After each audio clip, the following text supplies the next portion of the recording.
Capítulo 10. O fogo do seu amor. Uma das premiações dessa jornada é o fogo do amor dele. Seremos construídos com base nisso. Nessa próxima etapa do livro, nós acabamos de virar a esquina do que estudamos anteriormente. Vou desafiá-lo para a terceira parte desse livro, a prática da sua presença exteriormente. Eu convido você para os atos radicais de obediência e serviço. Mas lembre-se, qualquer bem que fazermos é porque Ele nos tocou primeiro. Marcos, um dos escritores dos evangelhos, nos diz que Jesus chamou os discípulos para estarem com Ele primeiro e depois os enviou. Ele diz: então escolheu 12 homens para ficarem com Ele e serem enviados para anunciar o Evangelho. A esses 12 ele chamou de apóstolos. Marcos capítulo 3, versículo 14. Essa é a ordem de progressão. Primeiro devemos fazer a jornada interna e a partir desse ponto podemos iniciar a jornada externa. Inverter essa ordem, sair antes de entrar, resultará apenas em tragédia. Mas há outra tragédia, que é a tristeza de nunca fazer a jornada de ida. Todos nós fomos chamados para dentro, para que pudéssemos ser enviados para fora. Madame Guyon foi uma das escritoras espirituais mais destacadas do século XVII. Ela era conhecida por sua profunda percepção espiritual e por sua busca pela união com Deus. Embora ela fosse mais conhecida por seus escritos espirituais, ela também era conhecida por sua compaixão pelos pobres e necessitados. Veja as suas próprias palavras em sua autobiografia. Em atos de caridade fui bem empenhada. Tão grande era a minha ternura pelos pobres, que desejei suprir todas as suas necessidades. Deus me usou para recuperar a vários, com suas vidas desordenadas. Fui visitar os enfermos, confortá-los, fazer suas camas, fiz ungüentos, fiz curativos em suas feridas, enterrei seus mortos, ajudei comerciantes e mecânicos a manter as suas lojas. Meu coração era muito aberto para meus semelhantes em perigo. No final dos anos 1600 e 1700, o movimento pietista se espalhou pela Europa Oriental e acabou chegando à costa leste da América do Norte. Esse foi o movimento de reforma predominante dentro da Igreja Luterana. Uma de suas figuras centrais, August Franklin, insistiu que eles valorizassem mais a uma gota do amor verdadeiro do que a um mar de conhecimento. Na fundação desse movimento, os quakers do século XIX captaram a paixão pelos pobres e marginalizados da sociedade. Eles insistiam que a vida interior tranquila se tornasse inevitavelmente associada à sua expressão exterior ativa no mundo dos negócios. E assim foi. Nessa sessão, procurarei movê-lo de um lugar interior para um lugar de espiritualidade ativa, começando primeiro com o desenvolvimento de uma vida de jejum. Em seguida, vou levá-lo através do tabernáculo e lhe mostrar o poder da intercessão profética. Finalmente, você acabará no altar, onde experimentará as brasas vivas de Isaías, de modo que as suas palavras criarão harmonia com as dele. Senhor, envia-me. Uma vida de jejum. Deus está sempre trabalhando ao nosso redor. Tudo que Ele faz tem propósito e significado. Deus nunca faz nada apenas por fazer algo. Ao longo da história, sempre que Deus se preparou para fazer uma obra especial na Terra, ou para iniciar a próxima etapa ou próxima fase do seu plano, Ele sempre revelou as suas intenções para aqueles de seus servos que, pela fé e obediência, estavam caminhando em comunhão íntima com Ele. Quando o Senhor se preparou para destruir Sodoma e Gomorra, Ele disse: Devo esconder de Abraão o que estou prestes a fazer, visto que Abraão certamente se tornará uma grande e poderosa nação, e nele todas as nações da terra serão abençoadas? Ele então revelou as suas intenções a Abraão, resultando na intercessão de Abraão por qualquer pessoa justa que pudesse ser encontrada nessas cidades gêmeas. O profeta Amós declarou claramente: Certamente o Senhor Deus nada faz a menos que revele o seu conselho secreto aos seus servos, os profetas.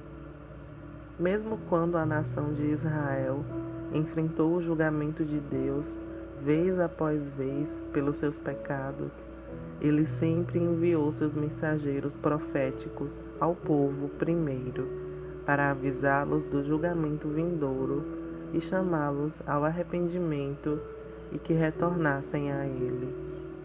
Quando se aproximou a hora de Jesus, o Messias prometido por Deus, nascer, Deus novamente revelou a sua obra a alguns dos seus servos que estavam esperando nele em silêncio, com fé, com o coração em sintonia com o coração de Deus. Ele falou com Maria e José.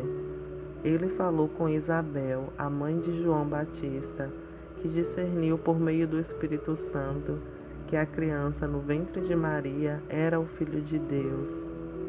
Ele também falou com Simeão e Ana, dois fiéis servos idosos em Jerusalém, que ao ver Maria e José no templo para apresentar o seu filho primogênito a Deus, o reconheceram como o prometido do Senhor. Simeão era um homem justo e devoto, a quem o Espírito Santo havia dito que ele veria o Cristo do Senhor antes de morrer. Quando viu o menino Jesus, Simeão abençoou a Deus e se referiu à criança como a sua salvação, uma luz de revelação aos gentios e a glória do seu povo Israel. A profetisa Ana representa uma vida radical de entrega para Deus. Ana é uma das minhas personagens favoritas mencionadas na Bíblia. O Evangelho de Lucas, no capítulo 2, registra sobre Ana o seguinte: Estava ali a profetisa Ana, filha de Fanuel, da tribo de Aser.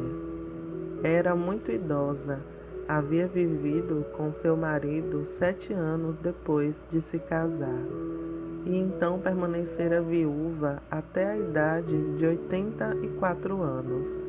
Nunca deixava o templo, adorava a Deus jejuando e orando dia e noite. Tendo chegado ali naquele exato momento, deu graças a Deus e falava a respeito do menino a todos os que esperavam a redenção de Jerusalém. Embora essa breve passagem seja a única menção da profetisa Ana em toda a Bíblia, ela nos fala um pouco sobre ela. Ela era uma profetisa, o que significa que ela recebia palavras proféticas do Senhor. Ela se tornou viúva muito cedo, Ana aparentemente devotou a maior parte da sua vida, talvez 60 anos ou mais, a servir ao Senhor no templo, com jejuns e orações. Não é de se admirar que ela teve muito contato com Deus. Aqui está uma mulher que alegremente se entregou a um estilo de vida de devoção rendida e entregue ao amado da sua alma. Quando Ana viu o menino Jesus, ela exuberantemente agradeceu a Deus e contou a outros sobre a vinda do Messias. Ana agiu como se fosse ela quem o esperava. Eu acredito que com certeza ela esperava. Ana passou a sua vida em jejum e oração, não apenas durante crises ocasionais, mas como uma prática regular. Em vez de enjoos matinais, ela teve um enjoo de amor por Deus e somente por Deus. Ela fazia parte de um grupo de pessoas, ninguém sabe ao certo quantas eram, que ministravam no templo, jejuavam regularmente e oravam por meio das promessas proféticas de Deus, esperando ansiosamente pela chegada do Messias. Eu chamo essas pessoas de intercessores proféticos. Aqueles que o esperavam estavam em uma posição espiritual para reconhecê-lo quando ele viesse. Ana é um exemplo para quem deseja viver uma vida entregue a Cristo. Assim como Deus levantou um grupo de servos fiéis para jejuar e orar antes da primeira vinda do Messias, Ele o fará novamente antes da segunda vinda do Messias. Mais uma vez, Ele chamará os seus Simeões e Anas, uma geração de santos do fim dos tempos, que viverá e caminhará em entrega e rendição radical a Ele. Eles serão uma vanguarda para pavimentar o caminho para a restauração do templo de Deus, o enchimento das casas coletivas de adoração a Deus e o restabelecimento de casas de oração 24 horas por dia em todas as cidades da terra. E como Ana na antiguidade e outras de sua época que ansiavam e oravam pela vinda do Messias, o fim dos tempos, Simeões e Anas ecoarão o clamor dos santos nos momentos finais do livro de Apocalipse, dizendo: Venha, Senhor Jesus.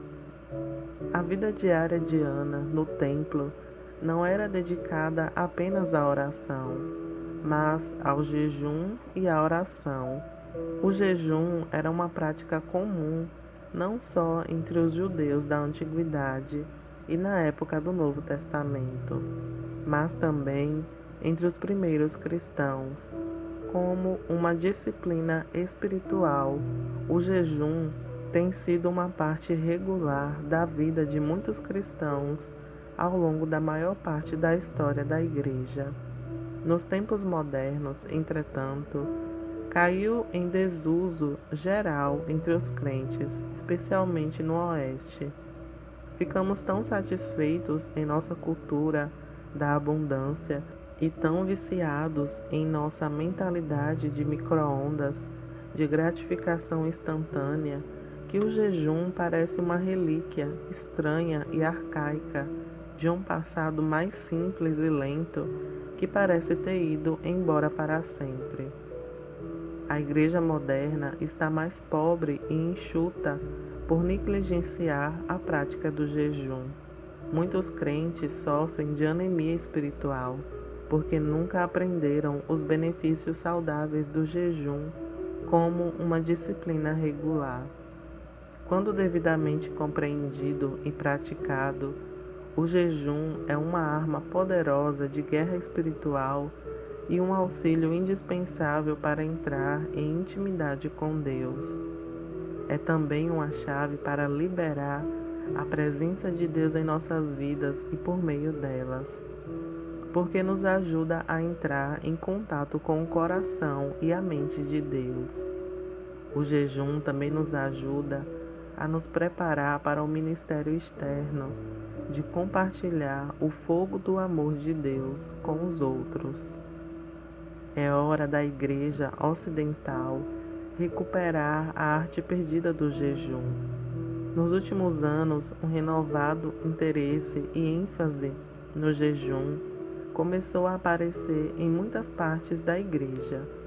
Uma renovação que transcende as fronteiras sectárias e denominacionais.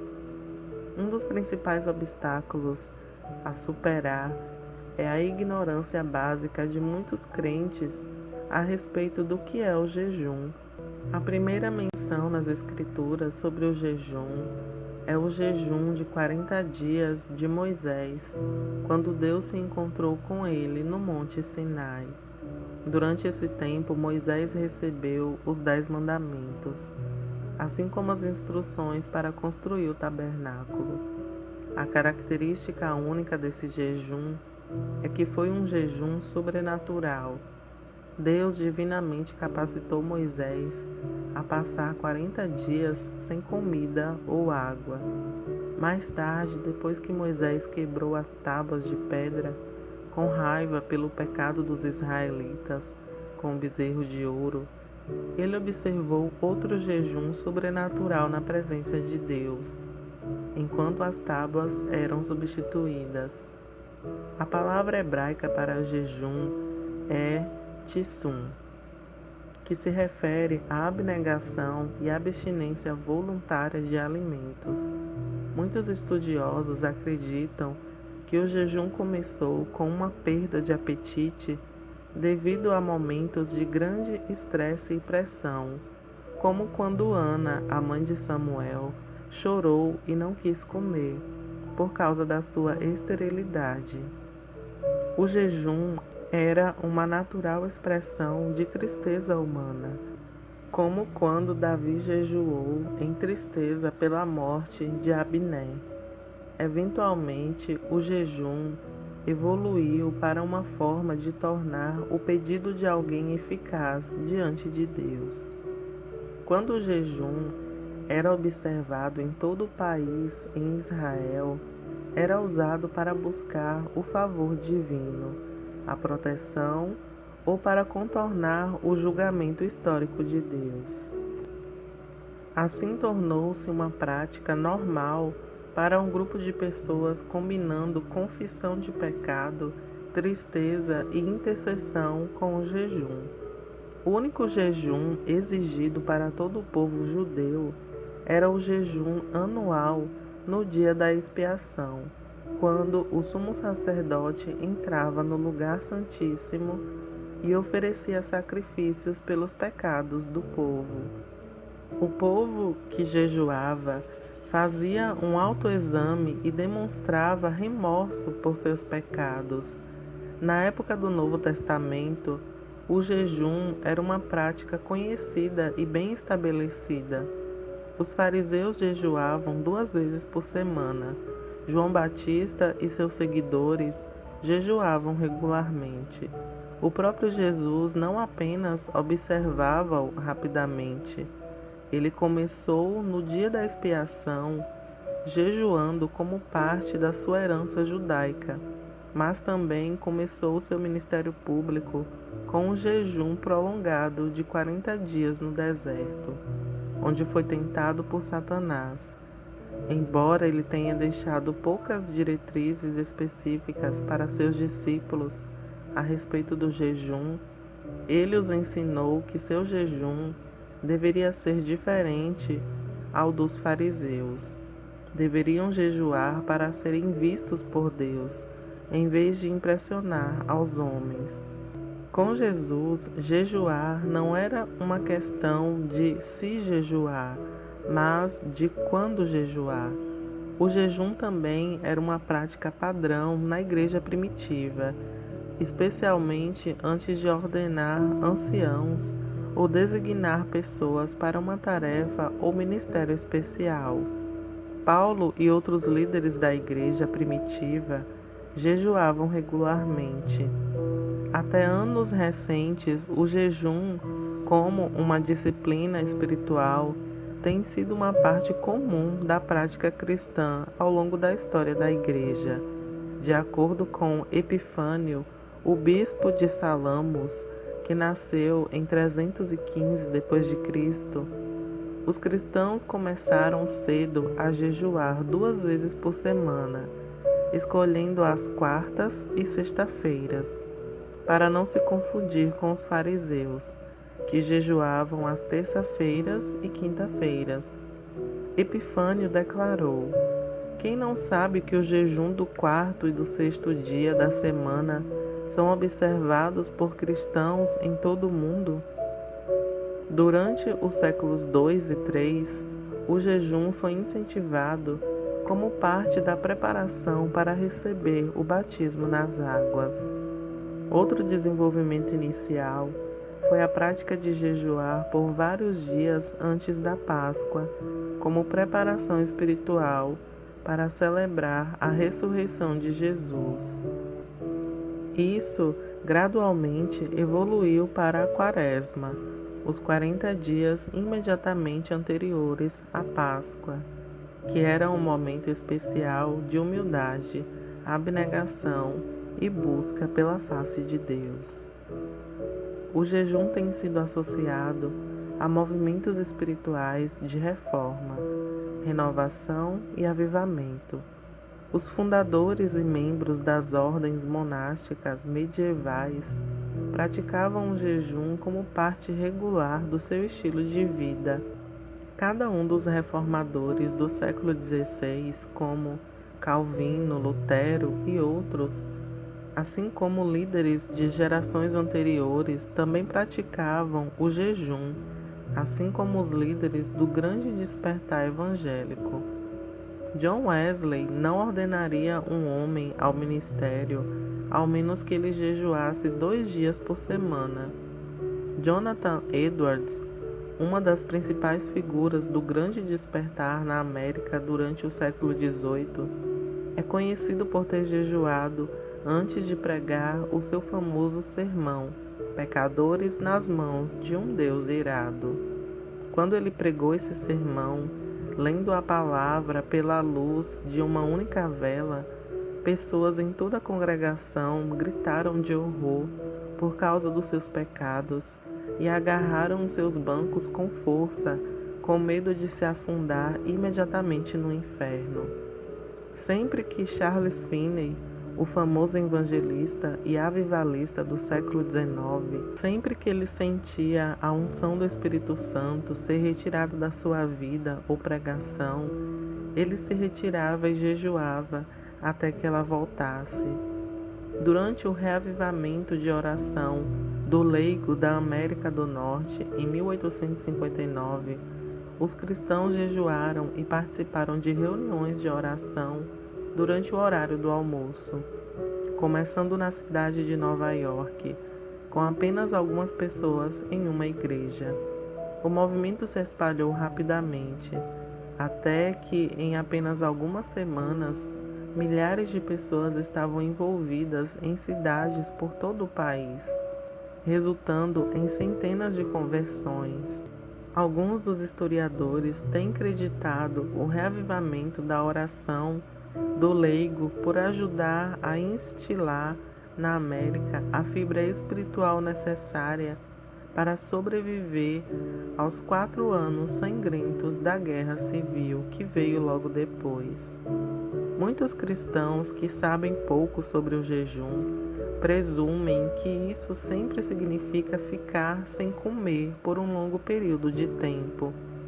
Embora essa possa ser a imagem mais familiar, é apenas uma das muitas abordagens diferentes. Um tratamento excelente, completo e inspirador de todo o assunto sobre o jejum é encontrado no livro de Mahesh Chavda, O Poder Oculto da Oração e do Jejum. Esse outro recurso útil que ajudou a mudar a minha perspectiva foi: Jejuando para Avanço Espiritual, de Helmer Towns, no qual o autor identifica 9 tipos diferentes de jejuns bíblicos. A base bíblica é encontrada em Isaías 58, que diz: Será esse o jejum que escolhi, que apenas um dia o homem se humilhe, incline a cabeça como o junco e se deite sobre o pano de saco e cinzas? É isso o que vocês chamam de jejum, um dia aceitável ao Senhor? O jejum que desejo não é esse: soltar as correntes da injustiça, desatar as cordas do jugo, pôr em liberdade os oprimidos e romper todo jugo? Não é partilhar sua comida com o faminto, abrigar o pobre desamparado, vestir o nu que você encontrou e não recusar ajuda ao próximo? Esse sim é o verdadeiro jejum. Então, aí sim, a sua luz irromperá como a alvorada, e prontamente surgirá a sua cura, a sua retidão irá adiante de você, e a glória do Senhor estará na sua retaguarda. O primeiro tipo de jejum encontrado na Bíblia é o jejum do discípulo, que serve para afrouxar os laços da maldade e libertar a nós mesmos e aos outros do vício do pecado. Veja Mateus capítulo 17, versículo 14 ao 21.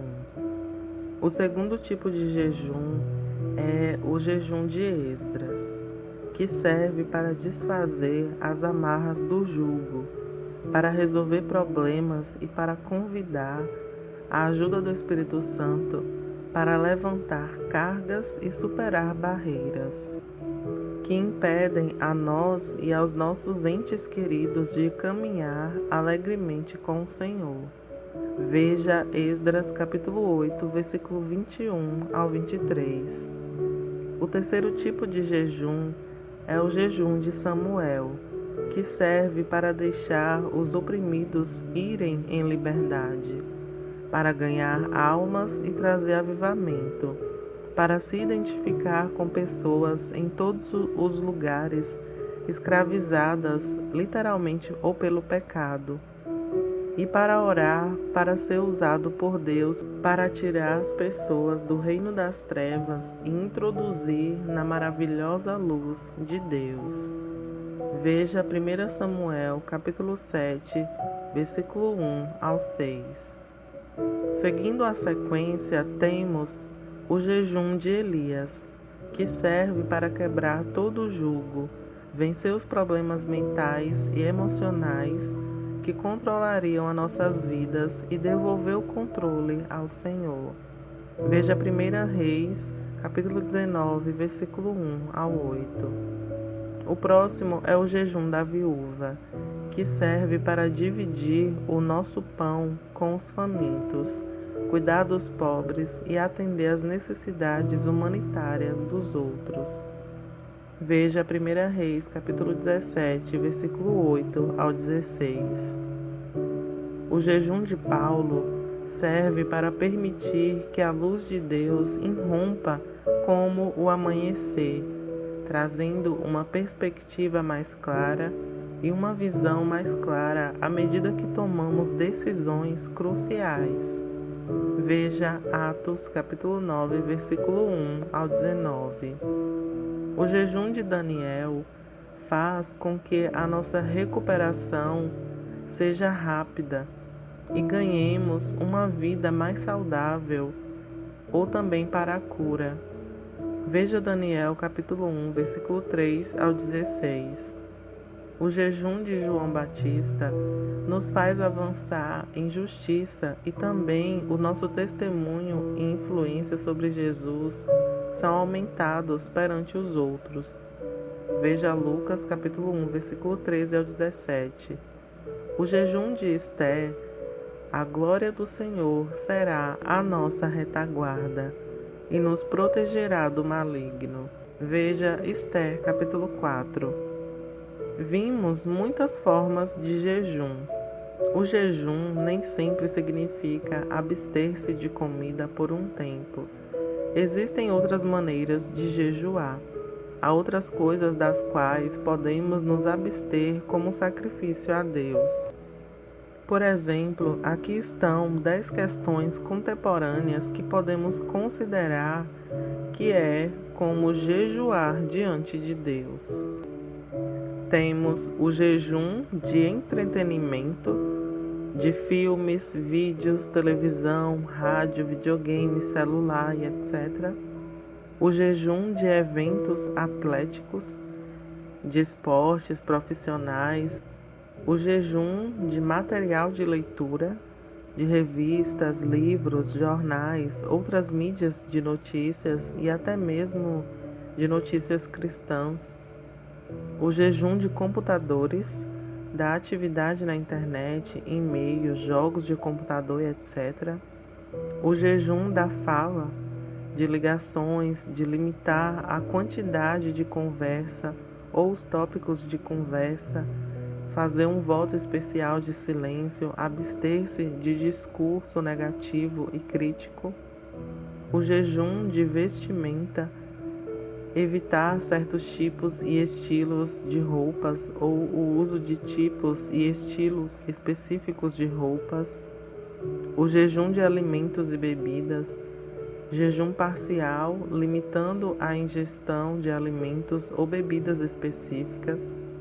Jejum do sono, oração matinal, vigílias de oração durante toda a noite, vigílias de oração em várias horas e etc. O jejum de funções sociais, limitar compromissos externos, conferências, seminários e até mesmo atividades normais da igreja por períodos curtos e específicos para momentos de consagração proposital. O jejum de horário de trabalho, tirar horas ou dias de folga do trabalho secular ou mesmo compromissos ministeriais a fim de buscar a face de Deus. Raramente ou quase nunca, o verdadeiro jejum é feito como um exercício isolado. Em quase todos os casos, é praticado em conjunto com uma ou mais disciplinas espirituais. Algumas das outras atividades que acompanham os exemplos bíblicos de jejum podem incluir oração, adoração, confissão de pecado, humilhar-se diante de Deus, leitura das Escrituras, luto, choro, abstinência de relações sexuais. O livro de Joel apresenta um quadro convincente da geração do tempo do fim, uma progressão de desolação, consagração e restauração. Vamos ver a seguir o capítulo 2 completo do livro de Joel. Tocai a trombeta em Sião e clamai em alta voz no meu santo monte. Tremam todos os moradores da terra, porque o dia do Senhor vem e já está perto. Dia de trevas e de escuridão, dia de nuvens e densas trevas, como a alva espalhada sobre os montes.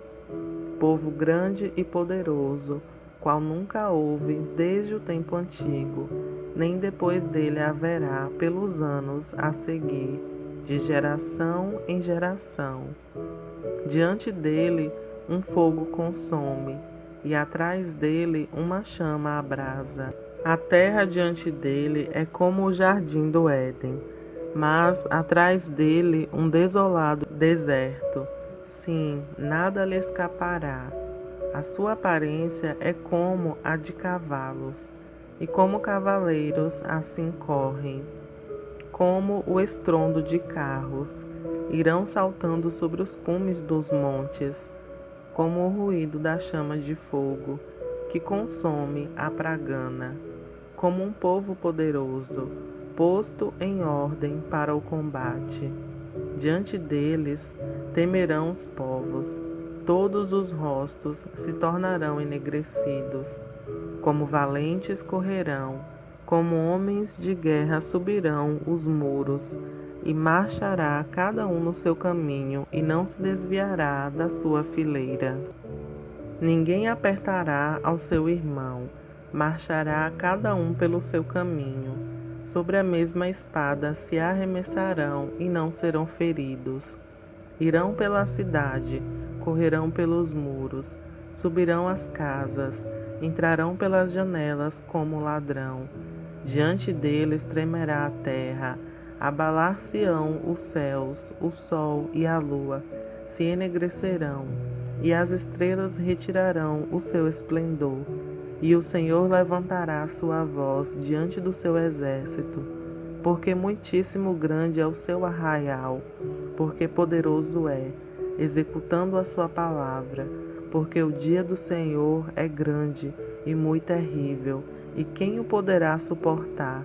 Ainda assim, agora mesmo diz o Senhor, convertei-vos a mim de todo o vosso coração, e isso com jejuns e com choro e com pranto, e rasgai o vosso coração, e não as vossas vestes, e convertei-vos ao Senhor vosso Deus, porque Ele é misericordioso e compassivo, e tardio em irar-se, e grande em benignidade, e se arrependerá, e deixará após si uma bênção em oferta de alimentos e libação para o Senhor vosso Deus. Tocai a trombeta em Sião, santificai um jejum, convocai uma assembleia solene, congregai o povo, santificai a congregação, ajuntai os anciãos, congregai as crianças e os que mamam, saia o noivo da sua recâmara e a noiva do seu aposento.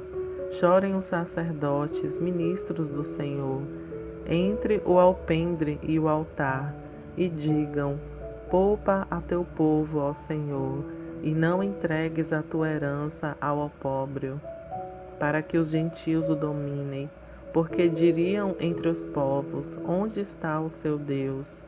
Então o Senhor se mostrou zeloso da sua terra, e compadeceu-se do seu povo. E o Senhor respondendo disse ao seu povo: eis que vos envio o trigo e o mosto e o azeite, e deles serei fartos. Longe de vós, ó exército do norte, e lançá-lo-ei em uma terra seca e deserta, a sua frente para o mar oriental, e a sua retaguarda para o mar ocidental. E subirá o seu mau cheiro, e subirá a sua podridão, porque fez grandes coisas. Não temas, ó terra, regozija-te e alegra-te, porque o Senhor fez grandes coisas. Não temais, animais do campo, porque os pastos do deserto reverdecerão, porque o arvoredo dará o seu fruto, a vide e a figueira darão a sua força. E vós, filhos de Sião, regozijai-vos e alegrai-vos no Senhor vosso Deus, porque Ele vos dará em justa medida a chuva temporã, fará descer a chuva no primeiro mês, a temporã e a serôdia, e as eiras se encherão de trigo, e os lagares transbordarão de mosto e de azeite, e restituir-vos-ei os anos que comeu o gafanhoto, a locusta e o pulgão e a lagarta, o meu grande exército que enviei contra vós. E comereis abundantemente, e vos fartareis, e louvareis o nome do Senhor vosso Deus, que procedeu para convosco maravilhosamente, e o meu povo nunca mais será envergonhado. E vós sabereis que eu estou no meio de Israel, e que eu sou o vosso Senhor, Deus, e que não há outro, e o meu povo nunca mais será envergonhado. E há de ser que depois derramarei o meu espírito sobre toda a carne, e vossos filhos e vossas filhas profetizarão, os vossos velhos terão sonhos, os vossos jovens terão visões, e também sobre os servos e sobre as servas naqueles dias derramarei o meu espírito.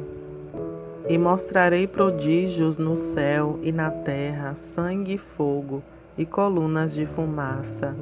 O sol se converterá em trevas e a lua em sangue, antes que venha o grande e terrível dia do Senhor. e há de ser que todo aquele que invocar o nome do Senhor será salvo. Porque no monte Sião e em Jerusalém haverá livramento, assim como disse o Senhor, e entre os sobreviventes aqueles que o Senhor chamar. Primeiro vemos que há desolação, as consequências do pecado quando o inimigo devasta o povo de Deus ou a nação.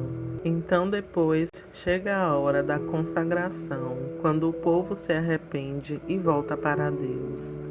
O som da trombeta convocou o povo para jejuar, orar e chorar diante do Senhor.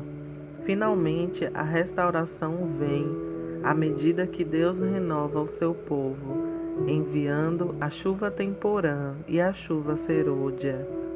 A chuva serôdia é o grande derramamento do Espírito de Deus sobre o seu povo, antes que venha o grande e terrível dia do Senhor, com uma exibição mundial da sua glória. É precedido pela oração e pelo jejum do povo de Deus. Podemos nos referir a esse jejum do tempo do fim como o jejum do noivo. E Jesus disse-lhes: os assistentes do esposo não podem prantear enquanto o esposo estiver com eles? Podem? Mas dias virão em que o noivo será tirado deles, e então eles jejuarão. O foco do jejum do noivo não é o derramamento do Espírito, ou nem mesmo a restauração da igreja, mas o glorioso retorno do Senhor Jesus Cristo, o nosso noivo.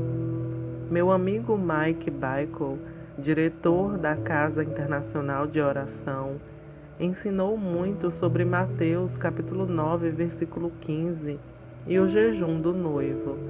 Em seu livro, ele diz: Jesus estava dizendo que o jejum está diretamente relacionado a experimentar a presença do noivo.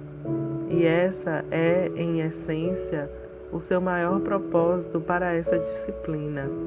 É desenvolver em nós uma maior capacidade espiritual de intimidade com o nosso noivo. Jesus assegurou para aqueles que o questionavam que quando ele fosse levado embora através da sua morte na cruz, eles jejuariam por causa da sua dor. Ele sabia que os seus discípulos estavam tão acostumados a desfrutar da presença que, depois que ele partisse, eles lamentariam a perda dela e começariam a ansiar por uma sensação de proximidade dele. O anseio por quem você ama é comumente chamado de enfermidade do amor. Você pode imaginar que os amantes de Jesus de todo o coração hoje se tornem tão cheios pela santa saudade de amor que escolhem livremente um estilo de vida de jejum? É disso que Jesus estava falando profeticamente. Mike oferece 3 resultados práticos que podemos esperar do jejum do noivo. Primeiro, você receberá mais revelações de Deus enquanto se debruça sobre a sua palavra. Imagine receber mais revelação da beleza de Deus que fascina o nosso coração. Você receberá uma medida maior de revelação de forma acelerada. Quando as pessoas me dizem, mal posso esperar para receber mais de Deus, eu digo a elas que acrescentem o jejum à sua meditação amorosa na palavra. Esse tipo de jejum acelera o processo de receber de Deus. Também acelera o processo de se livrar de velhas mentalidades antigas e fortalezas e indiferença. A revelação que recebemos nos tocará em um nível mais profundo. Um coração terno em amor é o maior presente que o Espírito Santo pode operar em um adorador. Viver sentindo-se amado por Deus e sentindo um amor recíproco e apaixonado por Ele, é a forma de existência mais estimulante. Se você deseja experimentar mais de Jesus de uma maneira mais profunda, comece a jejuar com foco em Jesus como o seu noivo. O Espírito Santo dá graça e revelação ao seu povo que não tem medo de clamar por isso.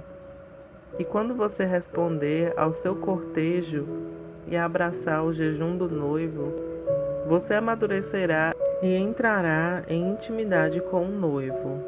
Então você será capaz de assumir a sua verdadeira identidade como noiva de Cristo e estar totalmente preparado para o seu retorno. O tempo para a noiva jejuar é agora. Nós que estamos em Cristo temos um novo coração e uma nova motivação para o jejum, uma fome e um anseio pela volta do nosso esposo.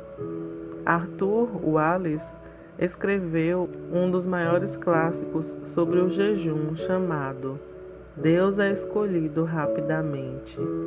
As suas palavras captam para nós o espírito e a urgência do jejum do noivo. Antes que o noivo os deixasse, ele prometeu que voltaria para recebê-los para si mesmo. A igreja ainda aguarda o grito da meia-noite. Eis o noivo, saia para encontrá-lo. Em Mateus 25, versículo 6. É essa era da igreja, que é o período do noivo ausente. É essa era da igreja para o qual o nosso mestre se referiu quando disse: então eles jejuarão. A hora é agora. Essas palavras de Jesus foram proféticas. Os primeiros cristãos nos cumpriram, assim como muitos homens e mulheres santos das gerações seguintes. Onde estão aqueles que os cumprem hoje? Infelizmente, eles são poucos e distantes entre si. São mais uma exceção do que a regra para grande parte da igreja. Uma nova geração, entretanto, está surgindo. Há preocupação no coração de muitos pela recuperação do poder apostólico. Mas como podemos recuperar o poder apostólico enquanto negligenciamos a prática apostólica? Como podemos esperar que a energia flua se não prepararmos os canais? O jejum é um meio designado por Deus para o fluir da sua graça e poder, que não podemos mais negligenciar. O jejum dessa era não é apenas um ato de luto pela ausência de Cristo, mas um ato de preparação para o seu retorno. Que essas palavras proféticas, então jejuarão, sejam finalmente cumpridas nessa geração. Será uma igreja de jejum e oração que ouvirá o clamor emocionante: eis o noivo. As lágrimas então serão enxugadas e o jejum será seguido pela festa da ceia das bodas do Cordeiro. O Espírito e a noiva dizem: venha, certamente voltarei em breve. Amém. Venha, Senhor Jesus. Apocalipse, capítulo 22. Nós jejuamos porque nós amamos Ele. Os cristãos contemplativos jejuam por uma motivação diferente. Um coração apaixonado, apaixonado por sua presença e ansiando pelo seu retorno. Eu acredito que o jejum do noivo é uma revelação para nós. Acredito que ainda jejuaremos por todas as outras razões: poder, intervenção em crises, libertação e etc. Mas jejuaremos em primeiro lugar porque o nosso coração está apaixonado pelo nosso Messias. Desperdiçar as nossas vidas com o nosso amado nem é uma questão de grande sacrifício para esses amados. Eles alegremente desperdiçam tudo com Jesus. Jejuaremos porque o amamos e queremos estar perto dele. Jejuaremos porque mais do que qualquer outra coisa nessa vida o queremos. Amém. Venha, Senhor Jesus. Mesmo assim, venha, Senhor Jesus Cristo.